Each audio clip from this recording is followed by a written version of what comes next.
The passage I'm looking at today, at first, I didn't like it for this weekend because this weekend's Palm Sunday, right? It's a Sunday where we celebrate. Gosh, this was prophesied in the Old Testament. For over 500 years before Christ came, Daniel nailed to the date that Jesus would come into Jerusalem and ride in on that donkey. And then it happens on that exact day, 483 years later, exactly as he prophesied. And so everyone's screaming, "Blessed this is the day that the Lord has made." This is the day, this specific day when Jesus rides into Jerusalem, and it's the last week of his life. As the prophecy in Daniel 9 says that the anointed one, the Messiah, would be cut off and have nothing after he rides into Jerusalem. That's exactly what happens. But for us as a church, we celebrate that Sunday when everyone's going wild over Jesus coming to Jerusalem. And yet this passage, though, that we're studying today as we continue our series in Luke, is a passage where Jesus confronts the Pharisees, the religious leaders, because they were hypocrites. And I thought, well, the two don't really go together. But the more I thought about it, the more I realized they really do. Because you remember what happens is Jesus comes in and all these people are screaming for him, right? Kind of like what we're doing just in worship. But then a few days later, because they realize that Jesus is not going to overthrow the Roman Empire at that time. He's going to come and he's going to die for their sins. But when the people realize he's not overthrowing the government, they get angry. They get frustrated for all sorts of other reasons, and the same people that were screaming Hosanna on Sunday are some of the same people on Thursday screaming, "Crucify him, crucify him."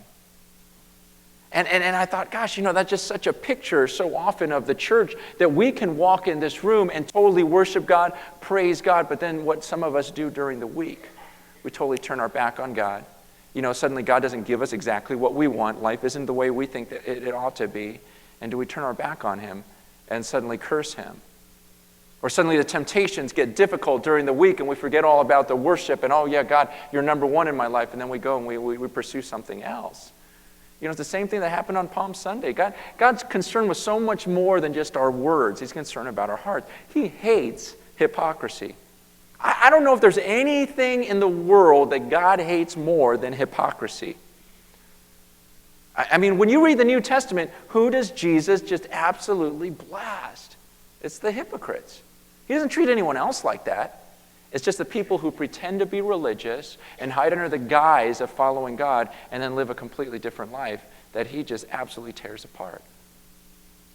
I was on an airplane like 2 weeks ago, and I'm sitting next to this guy, and we're just talking about whatever, and I just asked him, what he did, and then kind of, what he did for fun, that type of stuff. And what this guy does, he volunteers to have avalanches fall on him.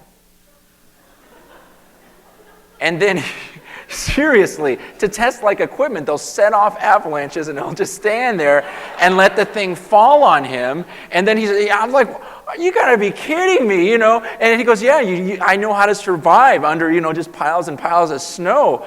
I go, even if you know how, you still don't want to do it, But he says, yeah, you just push slowly against the sides, and he goes, see, if you push really hard, you guys need to know this stuff living and see me. If you push really hard, what happens is it compacts the ice, and then air can't get through.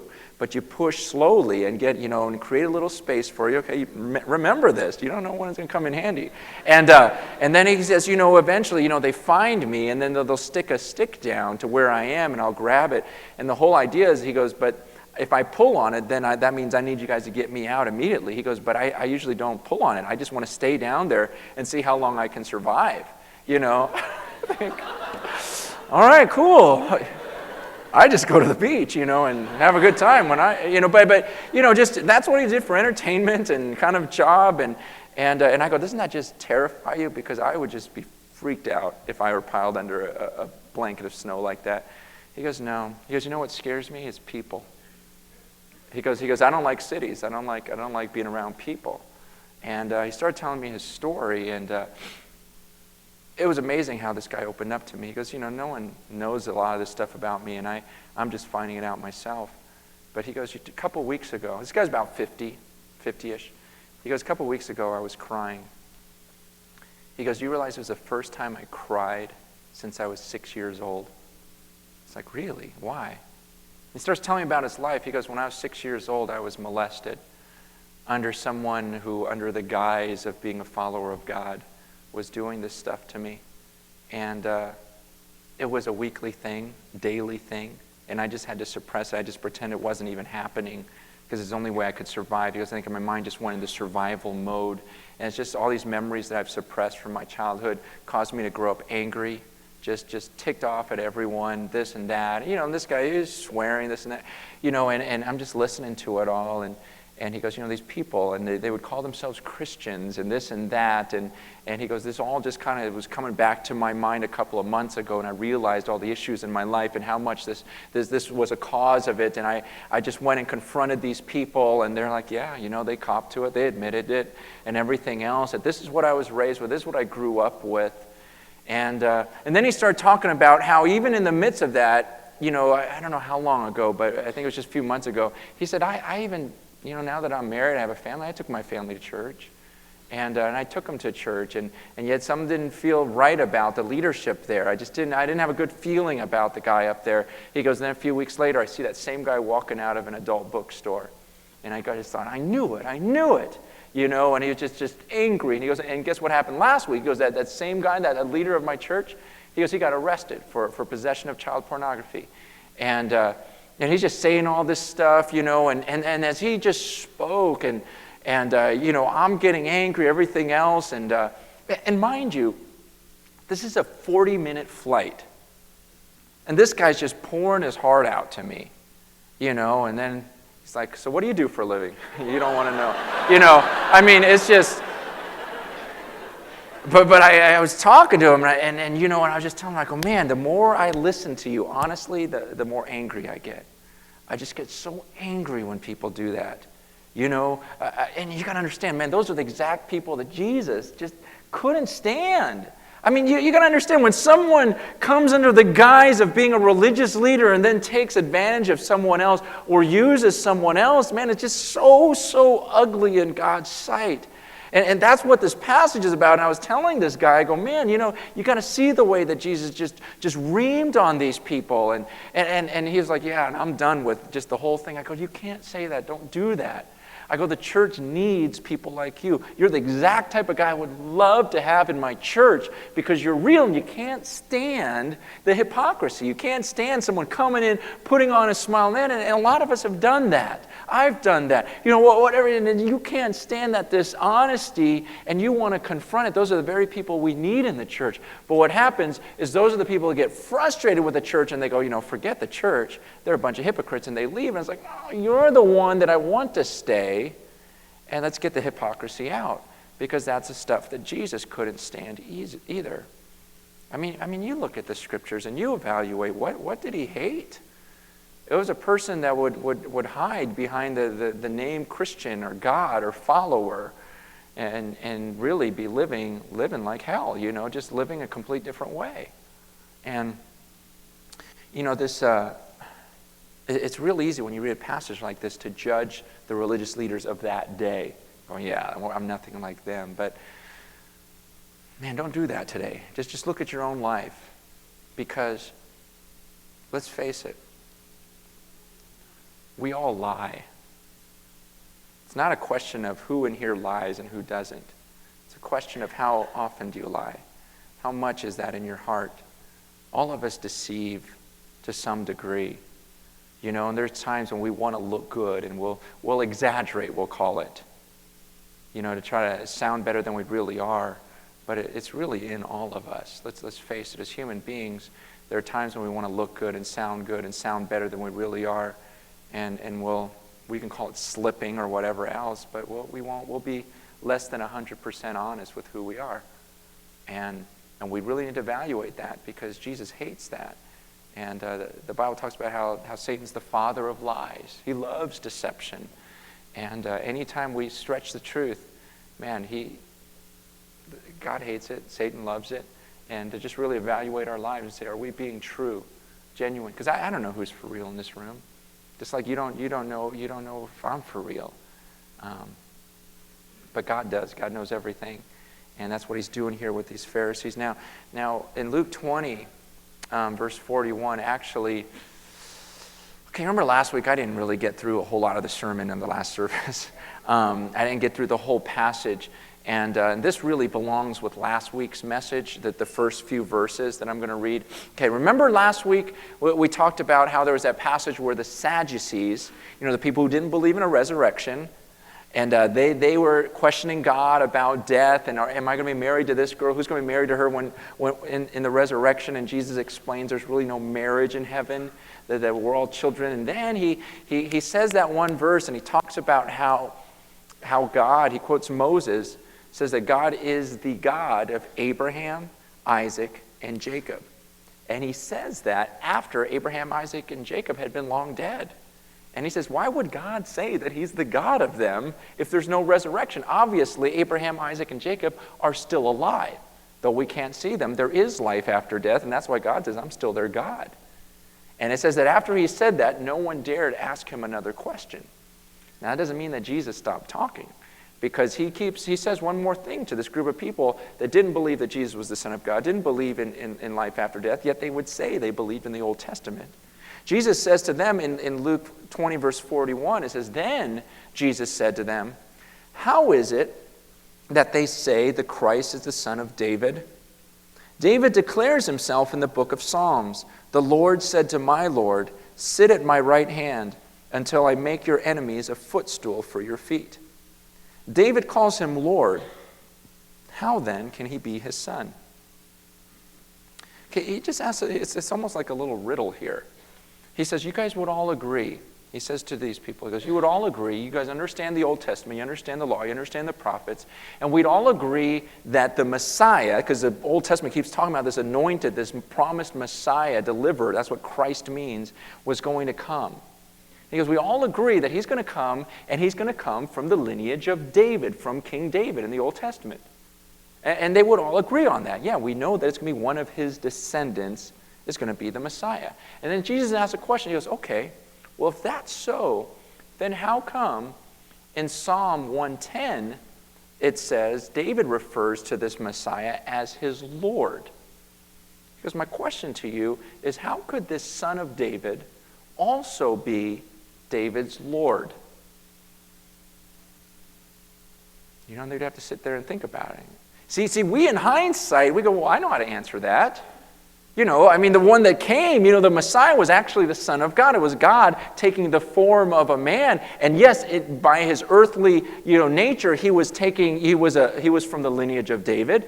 We see that in the genealogies, that he follows that root, and he's a son of David. But at the same time, he's the Son of God. And in that sense, he's David's Lord. And so he's both. Yes, he is one of his descendants in one sense, but he's also eternal God that took the form of a man, and on this earth he took the form of a man and lived as a man.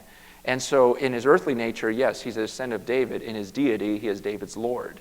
That makes sense to us. That's why in Revelation chapter 22, when Jesus refers to himself at the end, he says, I am the root and the offspring of David. The root. Okay, think about that. In an analogy of a tree, the root, that's the source of it all. He goes, yet I'm also the offspring or the branch. He goes, somehow I'm both. And that's the picture that Jesus is explaining to the Sadducees and saying, answer these things. And that's why they weren't asking any more questions. Now, Jesus, after he refutes their theology and uses their own Old Testament to explain to them, he then starts attacking their character. And this is where it gets pretty heated. Jesus says in the next verse 41, it says, verse 45, it says, while all the people were listening, Jesus said to his disciples, beware of the teachers of the law. They like to walk around in flowing robes, and they love to be greeted in the marketplaces and have the most important seats in the synagogues and the places of honor at banquets. They devour widows' houses and for a show make lengthy prayers. Such men will be punished most severely. Okay, you got to picture the scene, okay? Because there's a crowd, okay? Imagine we're at the temple right now and there's a crowd. And let's say those religious leaders are here and they're wearing these long gowns. They would wear these long gowns, these robes that showed that they were leaders in the church. It was also the robes that the learned people would wear. And Jesus, here he is in the crowd with these people that are confronting him. But after he, refutes their theology, then he points them out and he says, hey, you guys, watch out for them.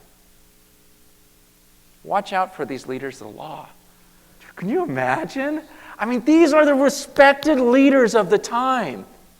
And he says, watch out for them. Look at them. They love walking around with these long robes so that everyone says, ooh, man of God, you're wearing a robe, nice robe. To be, noticed in the marketplaces. So they'd have the seats of honor. Oh, we better let this guy through. He's a holy man. Let him go. He says, man, watch out for people like that. And he says it right in front of them and points them out. Now you understand why he was crucified a few days later? I mean, you get it? I mean, you're speaking the truth against the leaders of the time. It's pretty intense. And what he says about them is that they just love that recognition. They love the places of honor. And we want to just make sure we run from anything like that. Just to get away from anything like that. And just to make sure you understand, man, in this church, there's not like this hierarchy, like, ooh, I'm the holy man. Man of the cloth, touch me. It's just nothing. There's just nothing of that. I mean, we just want to run so far from that. I mean, the truth is I'm down here with you. I mean, we're all here. We're just people, and there's God up there. All right? You got it? The only reason why I'm walking up here is so you can see me, because I'm not that tall. And the only thing that separates me, I mean, the only reason why I'm up here, I mean, there's none of this. Okay, here's a bunch of these little people on a planet, and then there's a big God. Okay, that's the separation. There's no classes of people. Like one's higher than the other, one's holier than the, it's God and it's us. That's the picture. And the reason why I'm up here is I've been given some sort of gift of speaking, that I can communicate the word of God, but it's no different than little Brandon over there who has a gift of playing the drums really loudly. And, that's his gift, and that's what he does for the body. That's why he goes up and he bangs on things. Why am I up here teaching? Well, it's because I teach. That's what I do. And different people have different gifts, and that's all it is. But it's not like, okay, they're the holy ones, they're the godly ones, and we're going to make sure we quench any of that because we want to run as far away from this as possible. It's this whole picture of, we got to look in our hearts and like, okay, do I want honor? Let's face it, isn't it nice when someone recognizes you and says, oh, you're so-and-so, you know what, let me give you this. We just have to fight it, is all I'm saying. I know that, I'm no different from you. My pride, my lust, my desires, I'm a man. Just everything you struggle with, probably the same things I struggle with. And yet I'm given this gift of teaching, and I'm somehow supposed to try to, by my life, have some sort of example, but in no way am I perfect. And I just keep thinking, gosh, God, I want to run from this because your words are so strong. He says, hey, those types of people are going to be punished most severely. So if you're in any type of leadership, especially in the church, I mean, you really need to take passages like this to heart. Go, man, I want to make sure I just steer clear of this, run as far as I can from this. Anyways, it talks about how they devour widows' houses and for a show make lengthy prayers. He says what these people do is that because they were learned, a couple things, they would, in their prayers, just kind of pray for a long time, real showy. Oh, God in heaven, majestic, just whatever, where you just go, wow, that guy knows God or whatever. He goes, they're just doing it for show. He goes, and they do that with the motive to devour widows' houses. You see, because these men, the teachers of the law, were also, in a sense, the attorneys of the day. And so what they would do is that they would go to a widow, someone who just lost her husband, and say, gosh, you know me, obviously I've got a robe on, I'm one of the holy men, and I'm so sorry about your husband. How can I help you? You know what, why don't you just make me the trustee of everything, and I will just take care of you. And it says that they would do that so they could actually take the possessions of these widows. Now we hear that and we just go, that is so sick. That is so evil. And we love the second part of that verse where God says, you know what? And people who do that, they're going to be punished so severely. they're going to be punished so severely. And part of us, we go, that's good, because we get angry. Because this stuff happens today, right? I mean, there are people under the guise of being religious leaders that prey upon the widows because they're the most vulnerable. They prey upon the poor and try to take their money, and you watch them get richer and richer while these people get poorer and poorer, and you're just like, gosh, that just makes me so angry. It infuriates us, and God says, you know what, it does me too. And those people, they're going to be punished so severely. They should know better. And but again, before we judge them, let's look at our own hearts. Because, guys, it just comes down to being a taker rather than a giver. And it's very easy for us to walk around in life. This is what is natural to all of us, is to walk around thinking what we can get from someone else. It's not natural to walk around thinking, what can I give to this person? What can I give to that person? That's something that God's got to do in our lives. When Jesus says, you can sum up all the commands by love the Lord your God with all your heart, soul, and mind, and love your neighbor as yourself. Just remember those two things, and you don't have to worry about anything else. But you guys, that's hard to do. Look at someone and love them as much as you love yourself. To love your neighbor as yourself. See, we don't have to worry about this type of hypocrisy and this type of selfishness as long as we're obeying the two commands. Love God with all your heart. Love your neighbor as yourself. See, as long as I'm loving someone, I'm not going to be thinking about what can I get from him or her. I'm just going to be thinking, how can I give? How can I serve? What can I do for this person? The Bible says stay focused on that. And I want you to evaluate your life, because it's very easy to slip into this taking mode. Thinking, what can I get? What can I get? What can I get from him? What can I get from her? Even as we walk into church, are we thinking about giving to the people around us and saying, how can I help this person? How can I give to that person? Or do you come in here and evaluate and go, okay, what are these people going to give me? Why do they have kids on the stage? How's that going to help me? It's all about get. Even in the church, it's such a consumer, the American church is all about consumption, and it's like, well, I don't like this one. It didn't really feed me well, so I'm going to try a different one now. I'm going to go to this one. And we just keep going on until me, until I'm happy, rather than going places and saying, you know what can I give to this place? How can I help? How can I serve? Who are the people that I can give to? Don't fall into the mode. Otherwise, we're going to be just like these guys. Anyways, after he says that, there's a beautiful, beautiful story that takes place after this. And some of you, if you grew up in church, you'll remember the story. Even if you didn't grow up in church, this story is so well known that even people who don't believe in God have heard this story before. It's a story of the little poor widow, that puts the 2 little pennies in the plate. It's just like 4 verses, but to me, it's one of those classics that are just so beautiful. We can learn so much from it. But it says, as Jesus looked up, after he's confronting and saying all this, Jesus looks up and he says he saw the rich putting their gifts into the temple treasury. And he also saw a poor widow put in 2 very small copper coins. I tell you the truth, he said, this poor widow has put in more than all the others. All these people gave their gifts out of their wealth, but she, out of her poverty, put in all she had to live on. You know what? I just realized at this service, I always say this little old lady. Nowhere in there does it say she's old. But didn't you always picture her being old? I don't know why. And I've said it every service, so make sure this is the one that goes on TV. Okay, she's not old. She may not be old. Who would ever say a thing like that? Anyways, Jesus looks up and he sees the poor, the rich people first. There were these 13 offering, they were actually shaped like trumpets, okay, these boxes all around the temple that you would put your offering into.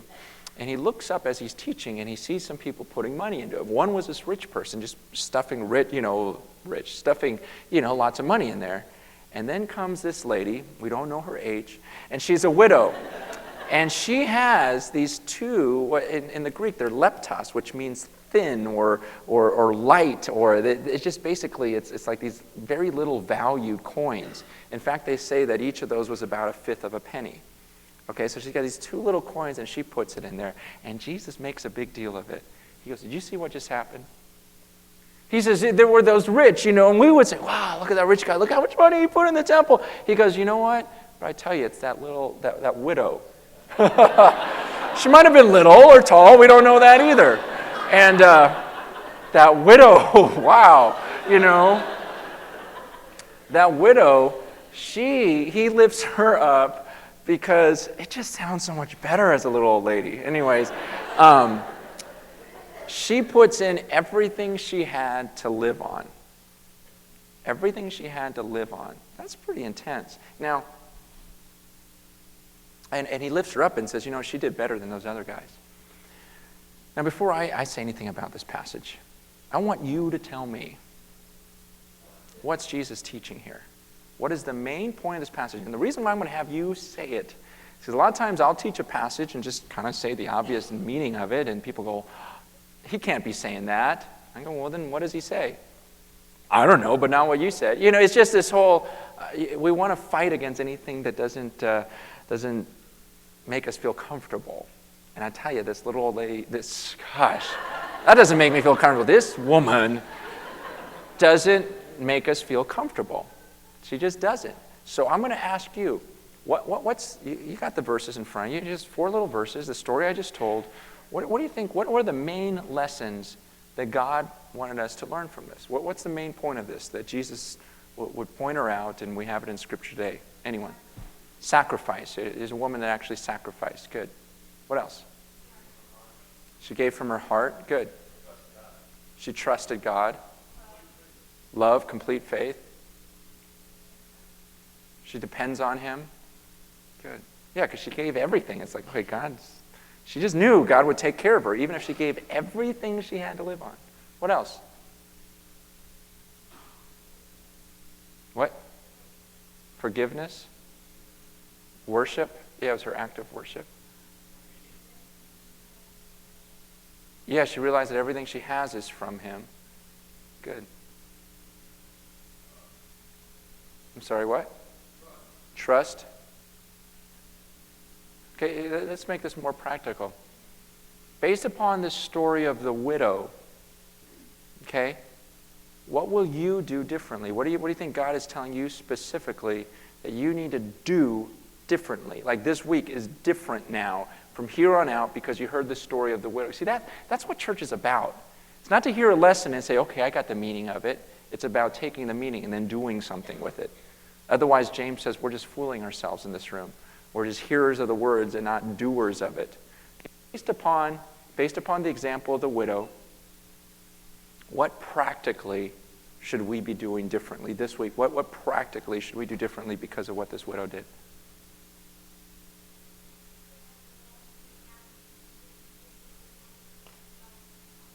Yeah, she's saying, that she doesn't want to just give out of her wealth when she has a bunch to give some of her leftovers, but whatever she has, just always want to give to God. What else? Giving? Yeah, absolutely. What else? What else can you do practically different? Do more than what's convenient. That's good. That's real good. You should have come to the other services. They didn't have good ones like that. Yeah. Yeah, not being phony. I mean, it was just really, she wasn't doing it to be noticed, because if anything, it would have been embarrassing. Okay, what else? I mean, what are you just something just absolutely practical? This is what I think I need to do.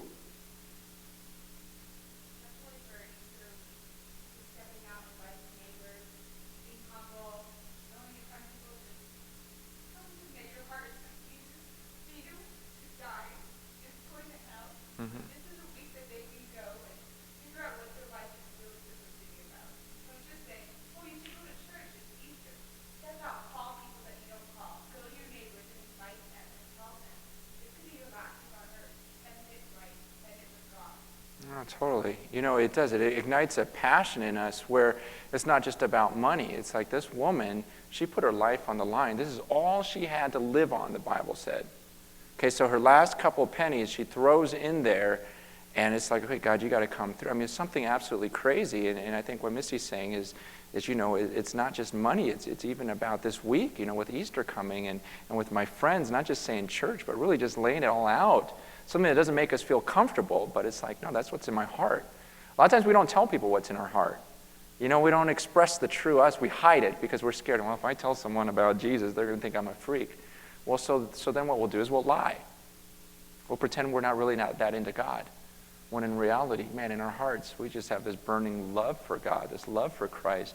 And sometimes we don't put it out there out of fear. That's good. That's good. What other practical things?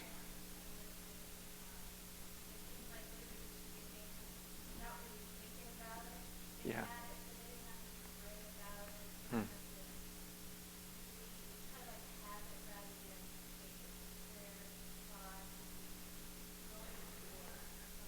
Totally. Yeah. Yeah, that's good. A couple people mentioned that earlier too, and I'm glad you pointed that out, Julie. You did a good thing. But no, I know. No, it's such a great point because I do that. And I bet you a lot of us do this. Offering comes around, toss it in, right? You wrote the check or you thought about it. It becomes routine. Yeah. It's more than just do. No, totally.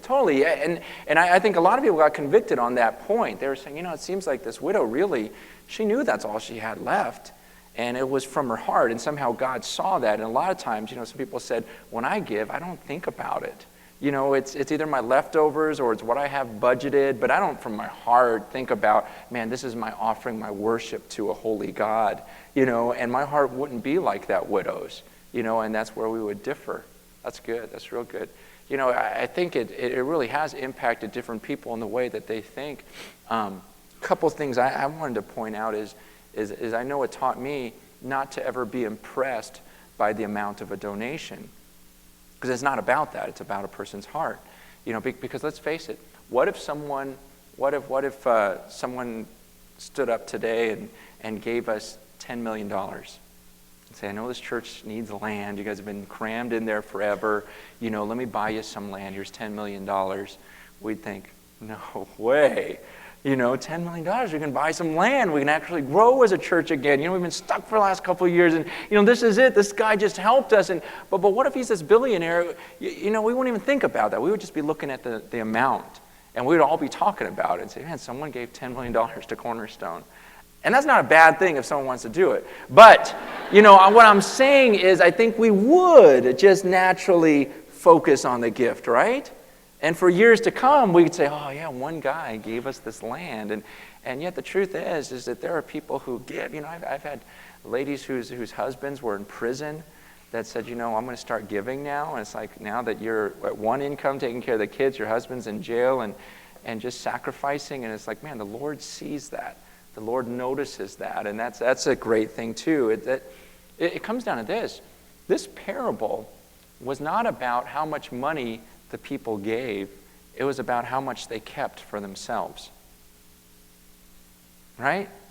This one guy still had plenty, so it was no big deal. It wasn't a sacrifice. This other lady, she didn't keep anything for herself because she so trusted him.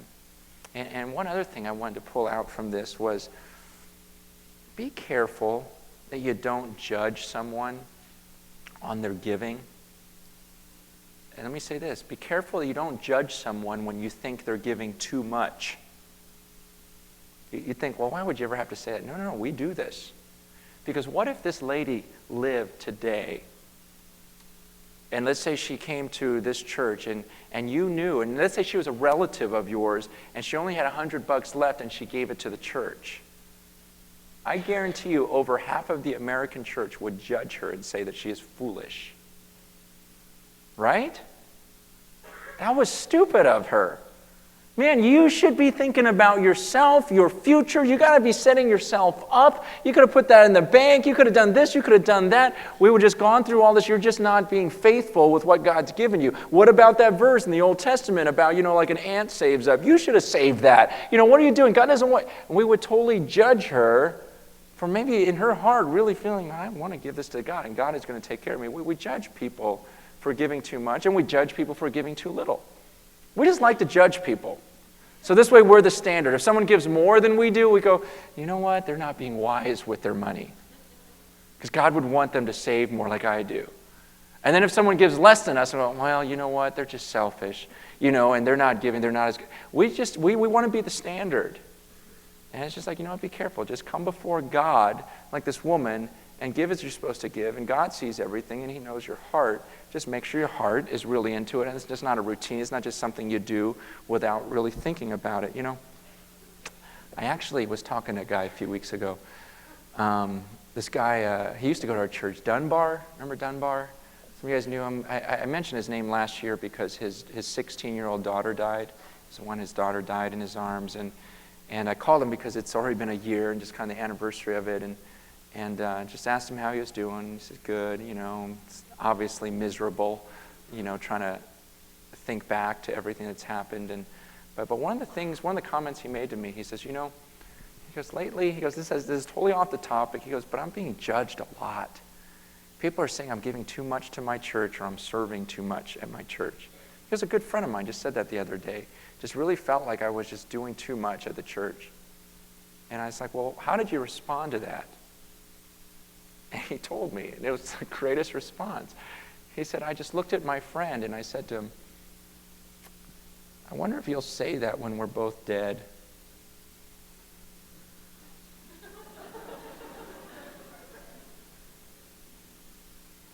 I wonder if you'll say that when we're dead. I thought, wow, that was brilliant. Yeah, when we're both before the throne of God, are you going to look at me and say, see, he told you served him too much?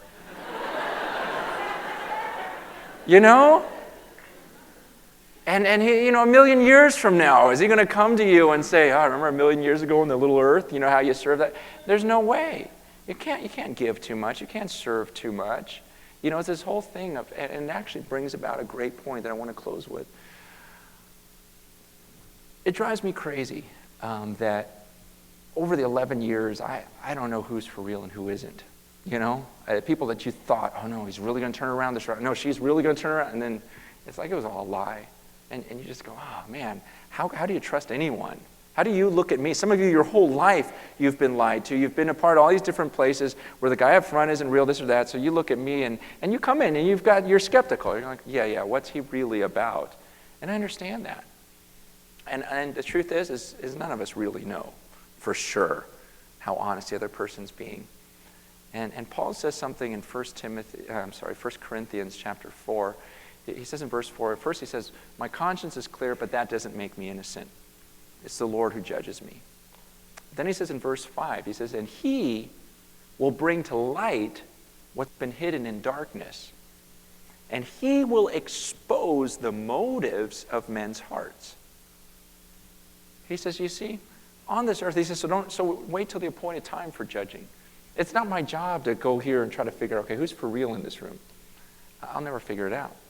He says, that's not your job. Don't worry about it. Because there's going to come a day when God's going to bring to light everything that's been hidden in darkness. He's going to expose the motives of men's hearts. Knowing that should change our lives. Dwelling on that, thinking about that, like Dunbar says, what are you going to think at the end of it?